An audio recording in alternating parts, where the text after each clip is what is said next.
and use it to make your life and work better and help others do exactly the same. So, before I delve into that armature, I want to make one thing perfectly clear. We are all creative.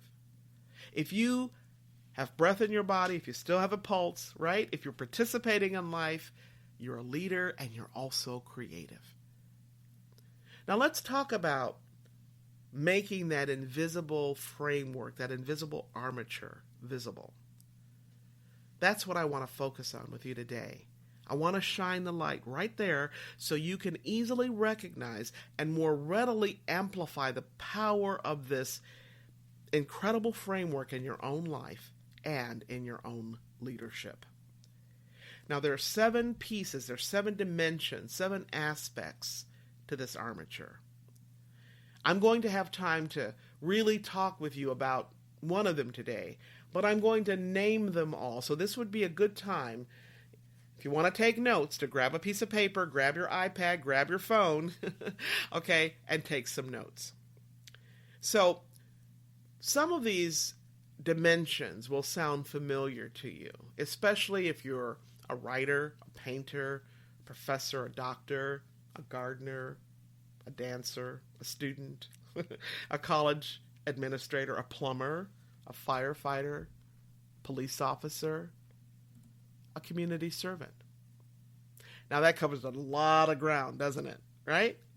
So again, I just want to underscore, whoever you are and whatever you do, you're going to recognize the pieces of this armature. You will recognize them as creative principles or creative tenets. And some of you will recognize them within the framework of creativity, but maybe, some of you learned about what I'm going to talk about elsewhere. So you may put what I'm talking about in an entirely different context, and that's okay. Here's what I've learned and chronicled in my own life. In fact, this is what my research is about in my professing life, right? I call the 7 dimensions, or the 7 aspect, I call them 7 promises. Why? Because they're actually, I'm going to say, covenants that we make to ourselves, to one another, and to God. So when I talk about the armature, I'm referring to these 7 principles, these 7 promises. And I want you to be more aware of them so that you can harness their power. So here they are. The 7 promises are gratitude, faith, love, vision, integrity, creative action, and legacy. I'm going to say those again. Gratitude, faith, love, vision, integrity, creative action, and legacy. Now, today we'll have time to focus on one of these promises. So I want to shine the light on vision. And before I talk about vision, I want you to know that all of the promises work together. Just as we have a band or an orchestra with lots of different musicians, lots of different instruments, right?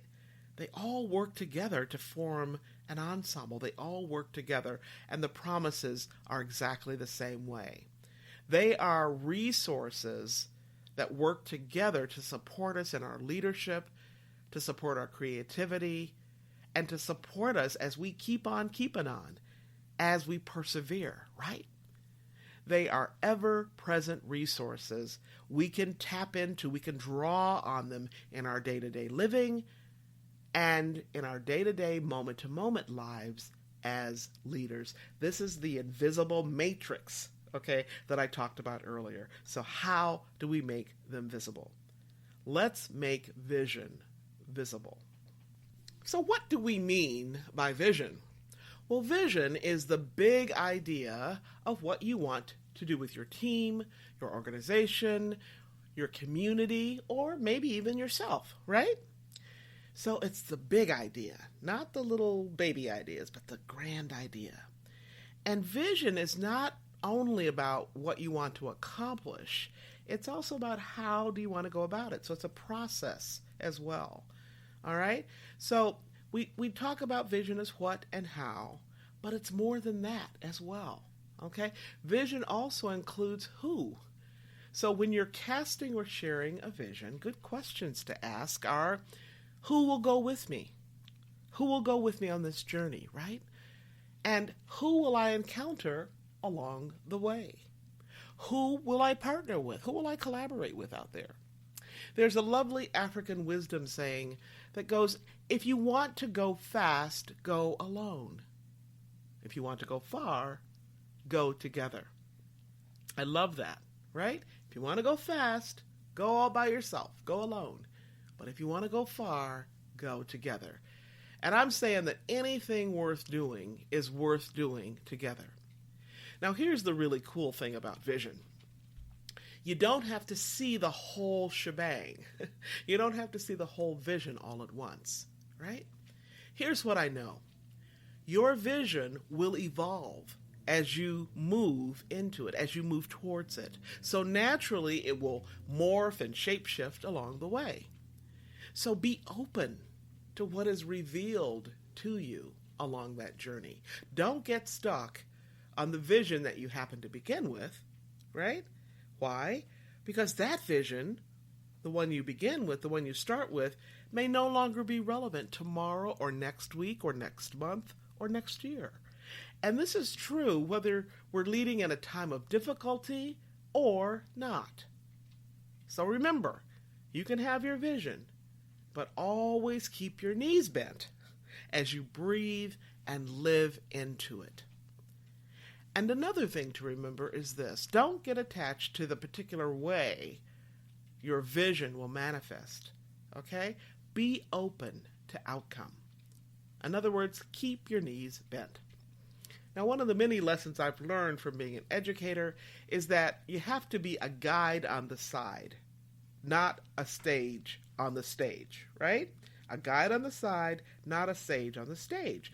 You have to see your students, okay, whether they're grade school, middle school, high school, okay? Doesn't matter. I work with adults, right?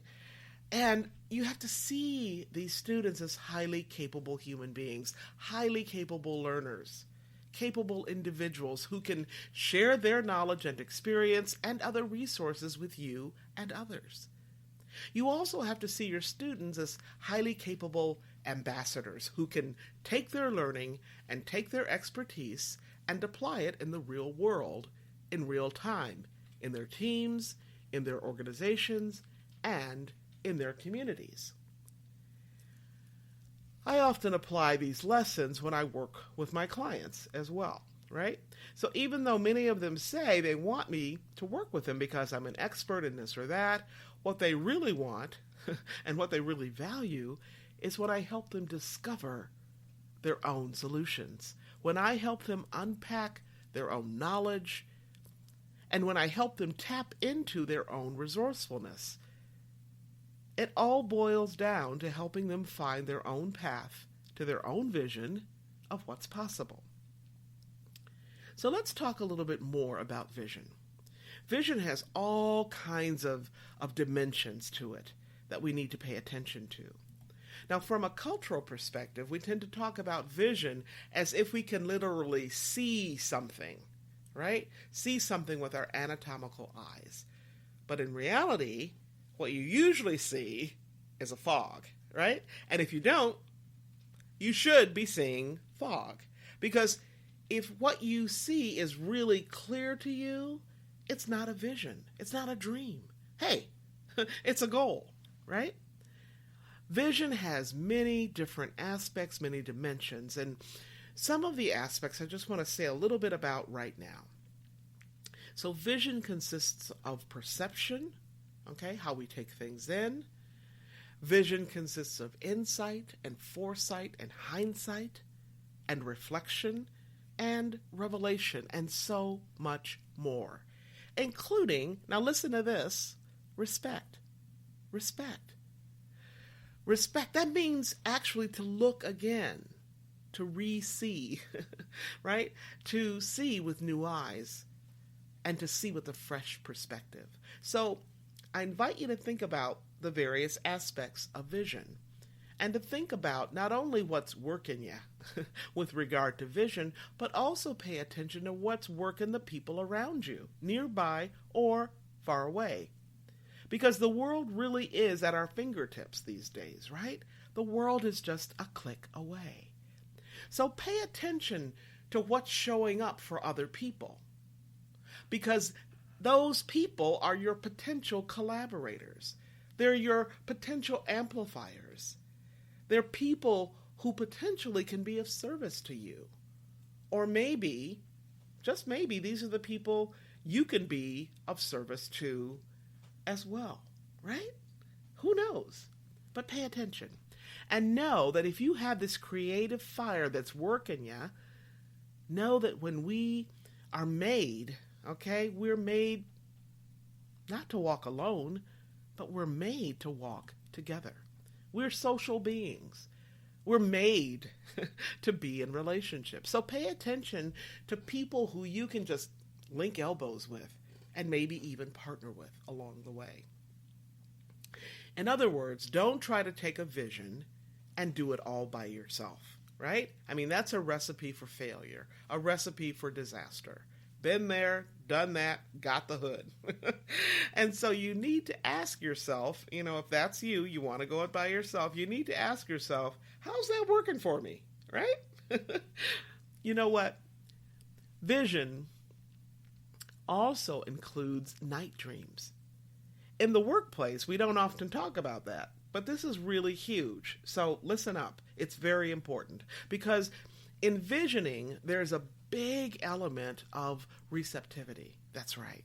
Of being on the receiving side of vision. Now, in the Northern Hemisphere, Western cultures, we typically think about vision as something that's outward flowing, right? Vision is something that pushes out and is really kind of external to who you are. We talk about vision as being very penetrating, being very active, which is a very masculine kind of energetic, right?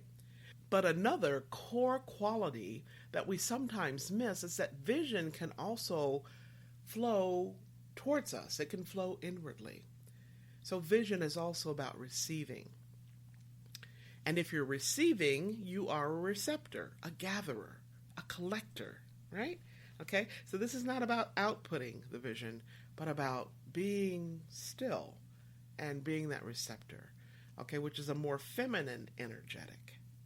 It's an energetic that's probably more in tune with people who are very sensitive, very sensate, okay, in terms of how they move through the world, in terms of how they understand the world, and how they make sense of things in the world. This receiving energetic helps us tap into yet another aspect of vision, which is revelation. Now, I mentioned that earlier, right? But this is information. These are images. These are sensations that are being revealed to us, okay? So flowing inwardly towards us. Now, here's some really good news. The archetype of the 21st century leader is, guess what? It is the archetype of the visionary. Other names for this archetype is artist and creative. Now, this archetype has been around since human beings have been on the planet. And in times of great change or upheaval or transition or disruption or transformation, humanity can actually tap into this pattern, this archetype, to shift the way in which we do things, to actually shift how we show up as human beings. In fact, we can choose to show up as human beings rather than doing humans, right? That is so good. I'm going to say that one again. We can choose to show up as human beings rather than as doing humans. In fact, I just got off a call where we talked about that, where you have to just kind of slow down enough to realize that being, okay, is just as important, if not more important, than doing, right?